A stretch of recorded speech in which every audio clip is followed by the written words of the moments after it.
আসসালামু আলাইকুম বন্ধু, কেমন আছো? ওয়ালাইকুম সালাম, ভালো আছি। তুই কেমন আছিস রে? এই তো ভালো। এই হাসান, সকালে দেখলাম মাইক পোস্টার সব জমজমাট, এমপি নির্বাচনের আমেজ তো আসে গেছে। হ্যাঁ রে, এবারে নির্বাচনে আমি একটা জিনিস ভাবতেছি। এবারে এমপি নির্বাচনে অনেকে বলতেছে জামাত ইসলামীকে ভোট দিবে।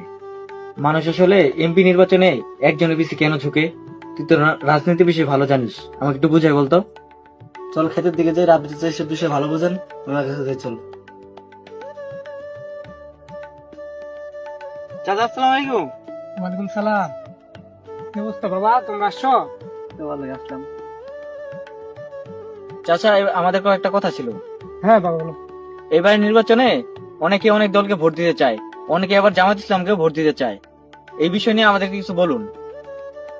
শোনো বাবা, এমপি নির্বাচন মানে মানুষের এলাকার ভাবনা। মানুষ বিভিন্ন কারণে ভোট দিয়ে থাকে। এক নাম্বার হচ্ছে এলাকার